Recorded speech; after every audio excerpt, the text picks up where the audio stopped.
Shalom Amang, nama aku Sarah. Boleh minta pandangan Amang tentang Wahyu 20, Kerajaan 1000 tahun yang berkaitan dengan eskatologi. Boleh Amang dijawab? Ya, terima kasih kepada Sarah. Ketika kita masuk di dalam kitab Wahyu secara khusus Wahyu 20, di dalam Wahyu ini ada 3 bagian yang mau kita uraikan.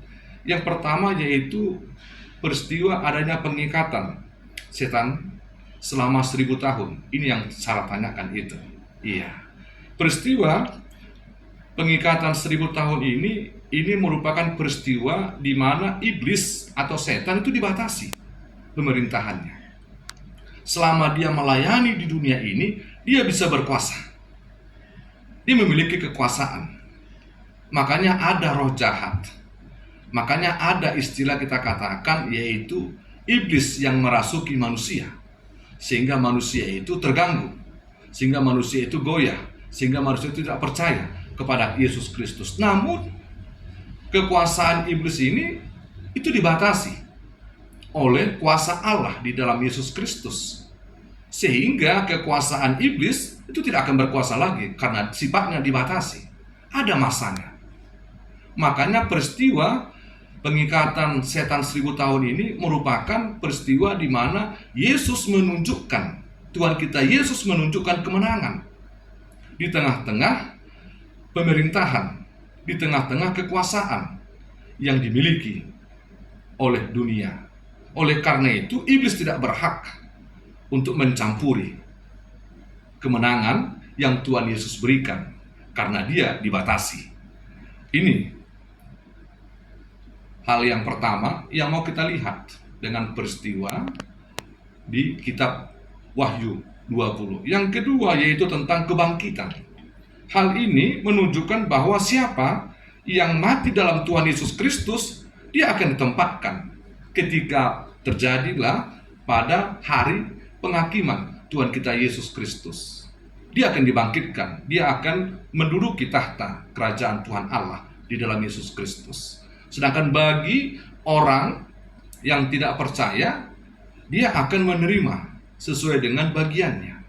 Makanya kebangkitan itu sesuai dengan cara Tuhan akan kedatangannya ke tengah-tengah dunia ini, yaitu yang kita sebut dengan kedatangan Yesus yang kedua kali. Kita tidak tahu apakah bisa kedatangan Yesus Kristus kedua kali hari ini, bisa sesuai dengan kehendak Tuhan, atau bisa 1000 tahun lagi bisa.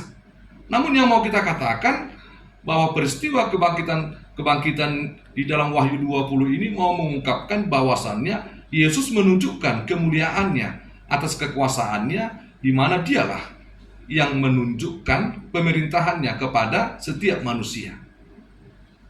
Dan yang ketiga yaitu peristiwa penghakiman terakhir. Hal ini di mana kedatangan Yesus Kristus akan nyata. Oleh karena itu kita sebagai orang yang percaya pasti harus mengakui kedatangan Yesus Kristus kedua kali ini. Tidak bisa kita katakan tidak.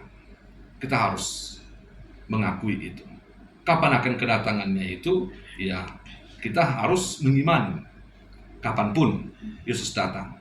Makanya kalau dalam istilah dunia ini, ya kan, penghakiman yang pertama yang harus dilakukan manusia untuk menuju kepada tahap penghakiman terakhir, manusia harus mati. Makanya kalau terjadi peristiwa kematian, itu merupakan jalan untuk mencapai kepada penghakiman yang sudah Tuhan sediakan. Oleh karena itu proses manusia ini cukup panjang, Amang Inang, ya, khususnya kepada siapa? Kepada si Sarah, ya, iya. Disinilah melalui penghakiman Tuhan inilah akan nyata kerajaan Allah yang sesungguhnya, karena Dia sudah menyatakan kerajaannya. Makanya kalau kita berbicara peristiwa Tuhan Yesus datang ke dunia, Dia mati, bangkit, naik ke surga, ini mau menunjukkan kerajaan Allah itu yang sesungguhnya kepada setiap orang yang percaya.